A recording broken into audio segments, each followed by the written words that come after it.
Okay, we're going to talk about congruence just a little bit more. I've got an illustration here with two triangles with all sorts of given information.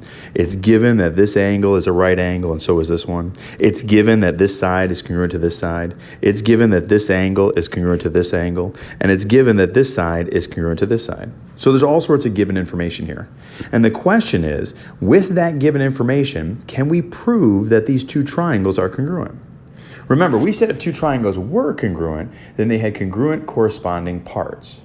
But the converse of that statement was also true. Not only if we have congruent triangles, they have congruent corresponding parts, but if we have two triangles with congruent corresponding parts, then the two triangles must be congruent. So if we could show with these that all of the corresponding parts are congruent, then we could definitively prove that these triangles are congruent. And so what I'd like you to do right now is we're going to pause the video in just a second. I want you to look up here, and everything that I've highlighted on this illustration right here, I want you to accept as given. And I want you to try to see if you can prove that these two triangles are congruent. When I say prove it, I mean you're going to give me a list of statements, and you're going to justify each statement with a list of reasons. Now, a lot of the reasons are going to be given, almost all of them, but I want you to still go step by step. Can you show that all 6 parts of one are congruent to the corresponding 6 parts of the other, so therefore the two triangles are congruent? So I'm going to give you guys about 5 minutes to give this a go, maybe just a little bit more. Really just try to sit and see if you can piece together. I believe everybody in this room is smart enough to find the 3 pieces of a triangle, the 3 angles of a triangle and the 3 sides of a triangle. And so just try to see if you can write a full proof here. All right, so we'll pause it and we'll come back in just a second. Okay, and we're back. So now let's do this together. Hopefully, I'm just going to kind of have what you have. I might have some small changes, but we're going to try to piece this together, okay? So we're going for statements and reasons showing that these two triangles are congruent. So what I'm going to do is I'm going to go ahead and just start with the sides. I think that's going to be the easiest way. So I'm going to say, well, I know that side AD is congruent to side BC. And I know that because that's given. That's simple enough. I also know that side AB is congruent to side DC. And I know that because that's given. And then the third side, I don't have any given information about. It's side DB. Okay? And if I look at it, DB is as much of a side of, here's DB right here down the middle. It's much a part of this triangle as it is a part of this triangle. And so that's neat. It's actually one segment that is 2 different sides. It's a side of one triangle, it's a side of another triangle. So it is congruent to itself. We've done that before. Side DB is congruent to side DB. If you want to say side DB is congruent to side BD, that's fine. But it's congruent to itself, and that's not given. That's the reflexive property. Something's always congruent to itself by the reflexive property of congruence. Kind of like reflection in a mirror. I can look in a mirror and go, hey, I'm the same size as that guy. So reflexive property. Okay, so I've showed all 3 sides. Now let's go for all the angles.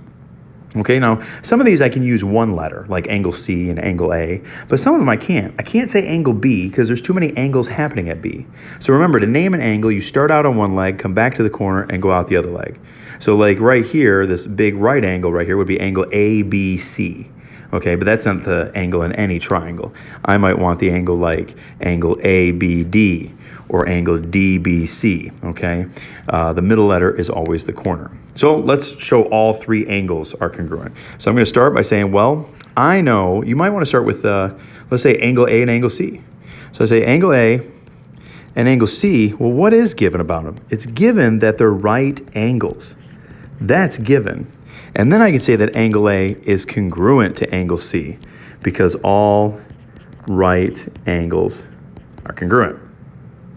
Now let's look at the next set of angles. I've got this information about this angle right here and this angle right here. So it's ABD and BDC. So I can say angle ABD is congruent to angle, BDC. BDC. And that was given. Okay?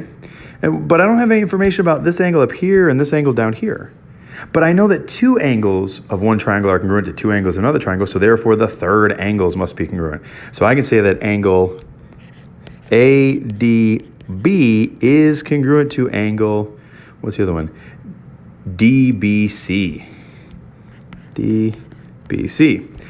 By the third angle theorem. And so therefore, my two triangles are congruent. I can write this statement right here. I'm just going to go ahead and steal it. Okay, I'm going to say that right here. I know these two are congruent. Why are those two congruent? Because by the definition of congruent triangles. Congruent triangles have congruent corresponding parts, and that's what I showed. Here's the three sides, and here's the three angles.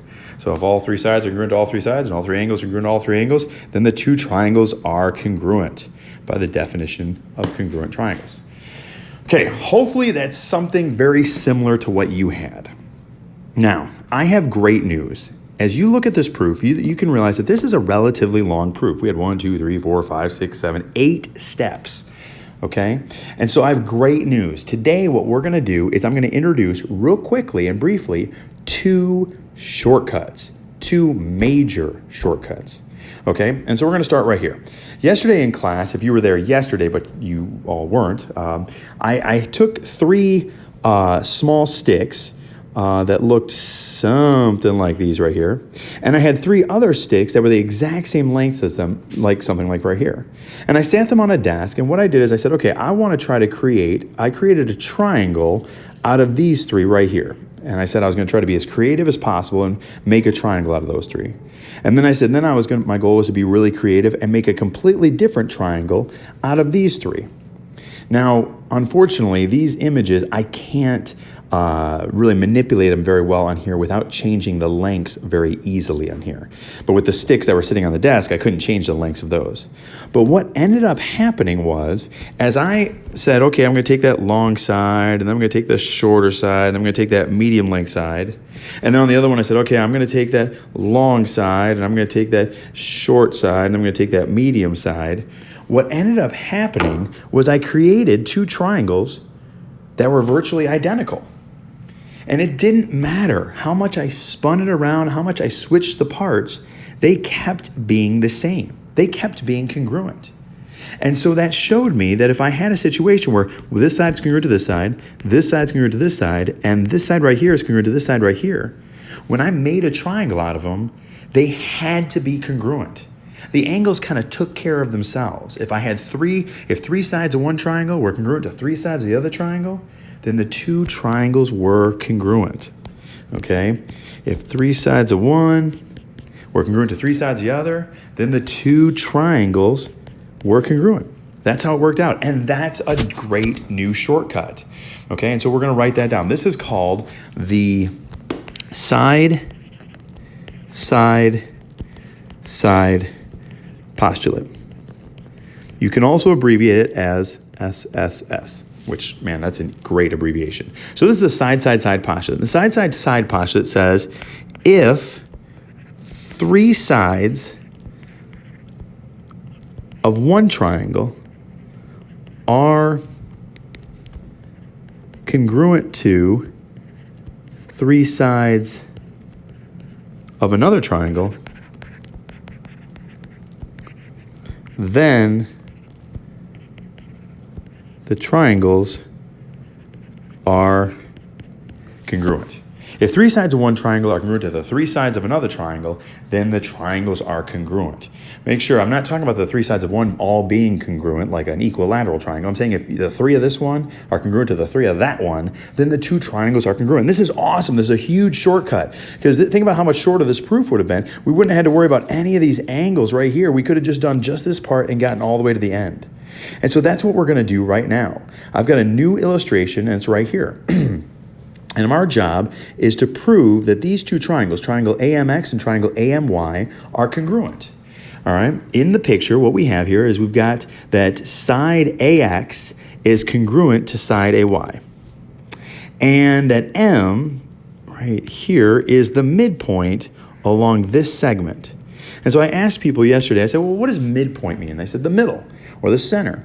I said, okay, describe that or explain that to someone if they didn't know what the word middle or center meant. How would you describe the middle? How would you describe M being in the middle? And someone said, well, it's halfway. Well, that makes it sound like I'm walking from X to Y, you know? I get that it's a decent try, but what does that mean? If M is the middle or midpoint, then that means that however long this piece is the exact same length as this piece. That those two have to be the same length, and that's why M is the midpoint. So when they tell me that M is the midpoint, really what they're doing is they're telling me that these two segments, this one right here and this one right here, are the same length. So this is a big help, okay? So now what we're gonna do is we're gonna prove that these two triangles are congruent. All right, let's walk right through it. All right? Actually, before I do, I want you to give it a try. I'm gonna give you about 2 or 3 minutes. Don't stress out about too much. You can do it. And then we'll pause this for about 2 minutes, and then I'll come help you along, all right?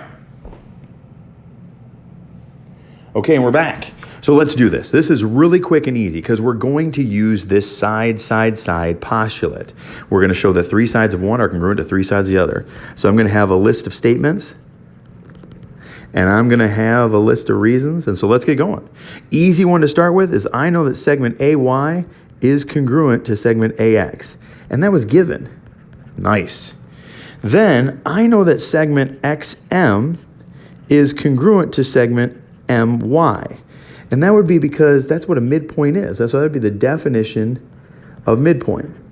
Now, before I say anything about midpoint, I really have to mention that I have a midpoint. So that's where I go back up to this other given. I'm going to slip that in right here and say M is the midpoint of XY. All right? And that was given. Okay, so I've got one side, 2 sides. Now let's do the third side. Well, AM is a part of each triangle. So side AM is congruent to side AM. And that's by the reflexive property. And so that's the third side. So now I can say what I'm trying to prove, triangle AMX is congruent to triangle AMY. How? By the side postulate.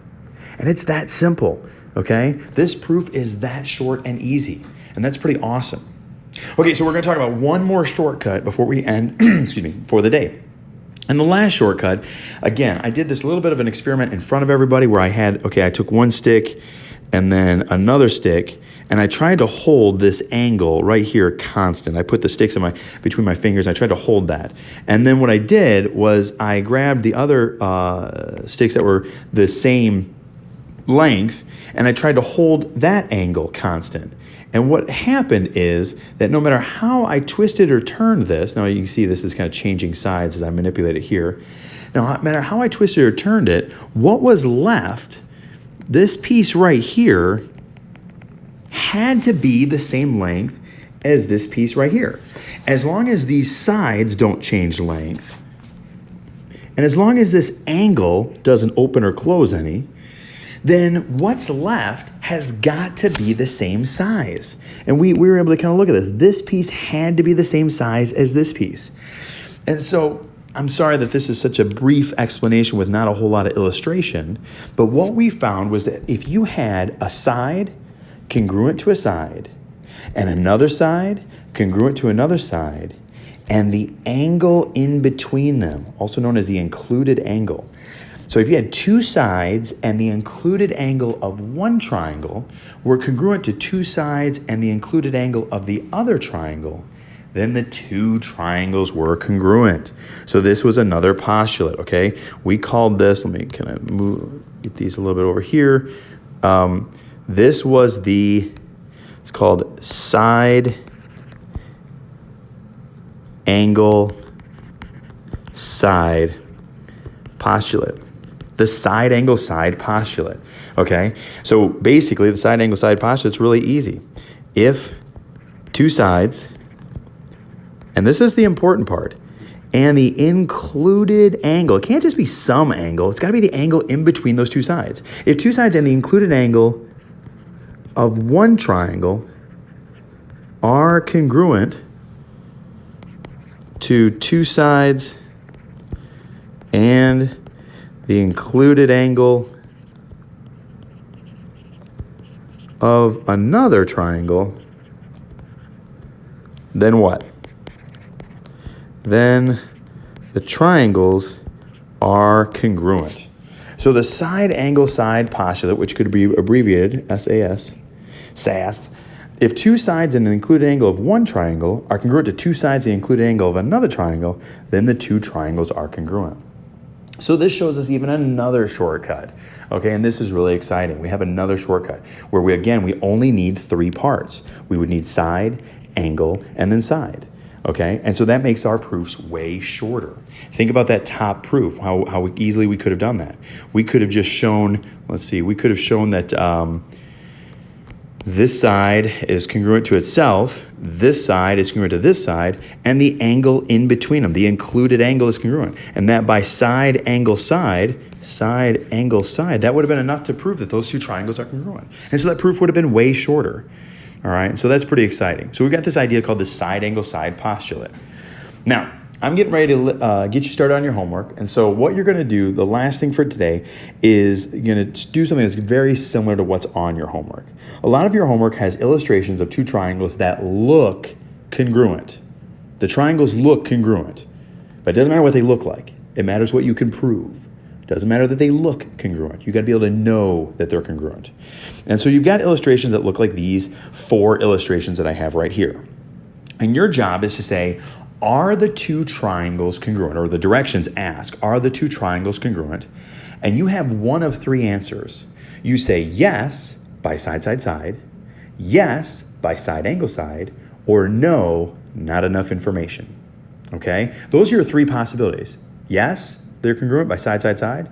Yes, they're congruent by side, angle, side, or no, not enough information to show that they're congruent. And so what I want to do is I want to walk through these four examples and let's see if we can do these.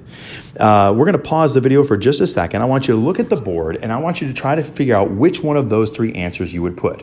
Remember that your three answers are real simple. You could say answer number one. Answer number one, you could say yes, they are congruent by side, side, side. Answer number two could be yes, they are congruent by side, angle, side. And last one would be no, not enough info. And so it's not that they're not congruent, it's just that you can't show that they're congruent, okay?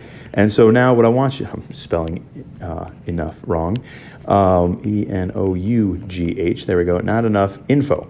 Okay, so look at these pictures. We're gonna pause the video right here, and you've got to decide which one of those three answers work for each one of these situations. For this pair right here, for this pair, and for this pair. Okay, so we'll pause the video for about a minute or two, and then we'll come back. Okay, and we're back. So let's take a look at these. All right, let me get rid of all that extra green. Okay, so what do we got? On these two right here, look at what we have. This is side, side, and then angle. And so some people might jump the gun and go, oh man, I got it. It's side, angle, side. Side, angle, side. But it's not, because that angle is here. And it's not in between the two sides. It's not the included angle. And there is no such thing as angle, side, side. Think about how that'd be spelled. And there's no such thing as it backwards, side, side, angle. So this is one of those situations. While those might be congruent, this is no, there is not enough info, okay? There's not enough info for those. All right, let's look at this other set right next to it. Okay, for these two, we have got this side's congruent to this side's congruent to this side, this angle's congruent to this angle, this side's congruent to this side. So what do we have there? We have yes. We know those are congruent by side, angle, side, okay? The two sides and the included angle of one are congruent to two sides and the included angle of the other. Two triangles must be congruent. Okay, and the last two. We look at this one right here, and we've got that this side's congruent to this side side's congruent to this side, and this side's congruent to this side. So we would then say, yes, these two triangles are congruent by side, side, side. And lastly, we have this one. Now, this is a tricky one, because they go, okay, this side's congruent to this side, and this side's congruent to this side. So we've got the third angle theorem. So isn't there also like the third side theorem, that this side would then have to be congruent to this side? And the answer to that is no. There's no third side theorem. There's third angle theorem, but that's not applicable here. And so no, there is not enough information. They sure look congruent. They might be congruent, but I can't be certain that they're congruent. Okay, that wraps us up for the day. You're going to get out your homework and give it a go. I look forward to seeing you guys next week.